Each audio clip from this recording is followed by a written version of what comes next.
Chandpur press ক্লাবের সভাপতি সাধারণ সম্পাদককে ২৪ ঘন্টার মধ্যে পদত্যাগের আলটিমেটাম দিয়েছেন বৈষম্য বিরোধী ছাত্র আন্দোলন।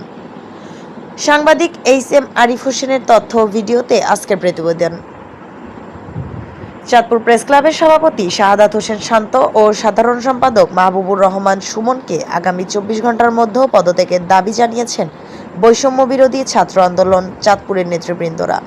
দীপুমনির প্রেতাত্মা, সাবেক সভাপতি সাংবাদিক আহসানুল্লাহ সহ যারা স্বৈরাচার সরকারের দাবেদারি করেছেন তারা জাতির দুশ্মন, তাদের বিরুদ্ধে ব্যবস্থা নিতে হবে।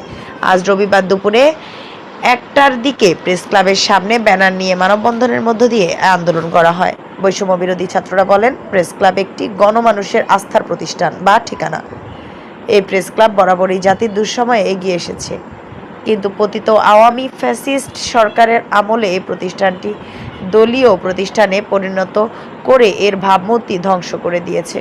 শুধু তাই নয়, সারা বাংলাদেশে বৈষম্য বিরোধী ছাত্র আন্দোলনকারীরা ফ্যাসিবাদ খুনি হাসিনার পতনের ডাক দিয়েছেন, তখন তারা নির্বিচারে শিক্ষার্থী ছাত্র জনতার বুকে গুলি চালিয়েছেন। সেই সময় চাঁদপুর প্রেস ক্লাবের ব্যানার নিয়ে বৈষম্য বিরোধী ছাত্রদের বিপক্ষে রাস্তায় দাঁড়িয়েছেন, যেটা অত্যন্ত ঘৃণ্য ও লজ্জাজনক। তাই ২৪ ঘন্টার মধ্যে পদত্যাগ করতে হবে। আওয়ামী লীগকে মদদ দিয়ে মানববন্ধনে উস্কানিমূলক মন্তব্য দিয়ে ছাত্রদের রক্ত ঝরানোর মতো মানবতা বিরোধী কাজে জড়িত ছিল। তারা আরও বলেন, চাঁদপুর প্রেস ক্লাবের কিছু সংখ্যক সাংবাদিকতার আড়ালে এদের কর্মকাণ্ড ছিল নিজেদের স্বার্থ ও রাষ্ট্রবিরোধী। ছাত্ররা এখন রাষ্ট্র সংস্কারের কাজে হাত দিয়েছে। এখন জাতীয় দুশ্মনরা প্রেস ক্লাবে বা সাংবাদিকতার নাম ভাঙিয়ে আর যাতে জাতির ক্ষতি করতে না পারে সেদিকে আমরা খেয়াল রাখব।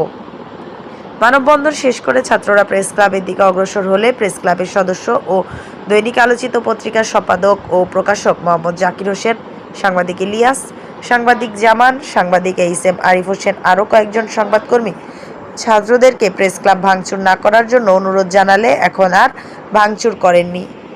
তারা তখন প্রেস ক্লাবে লাগানো শেখ হাসিনা ও দীপুমনির পলক কালো কালি দিয়ে মুছে দেন এবং দেওয়ালে কালি দিয়ে লিখেন, ২৪ ঘন্টার মধ্যে পদত্যাগ চাই।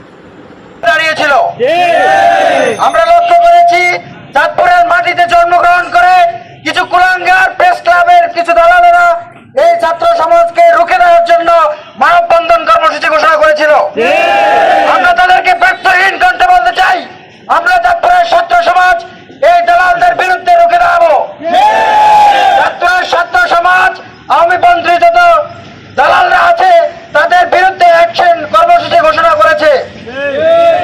প্রিয় উপস্থিতি, বৈষম্য বিরোধী ছাত্র আন্দোলনের শিক্ষার্থীদের বিরুদ্ধে মানববন্ধন করা আওয়ামী ছাত্রলীগ দলের দালালেরা, বিশেষ করে চাঁদপুর প্রেস ক্লাবের সভাপতি শাহাদাত হোসেন শান্ত এবং সাধারণ সম্পাদক মাহবুবুর রহমানের পদত্যাগের দাবিতে আমরা এখানে আজকে একত্রিত হয়েছি এবং মানববন্ধন কর্মসূচি করেছি। আমরা ২৪ ঘন্টার আলটিমেটাম দিচ্ছি। ওরা যদি এই ২৪ ঘন্টার মধ্যেই পদত্যাগ না করেন, আমরা চাঁদপুর ছাত্র সমাজ এবং চাঁদপুর বৈষম্য বিরোধী ছাত্র সমাজ বছর কর্মসূচি ঘোষণা করবে। আপনারা কি আমাদের সাথে একমত? এই দালালের মূলোৎপাটন করেই আমরা আমাদের ছাত্র সমাজ শান্ত হবে। ছাত্র সমাজ আজকের এই কর্মসূচি আমরা আলটিমেটামের মাধ্যমে শেষ সম্পন্ন করছি। সবাইকে ধন্যবাদ। এই দালালের বিরুদ্ধে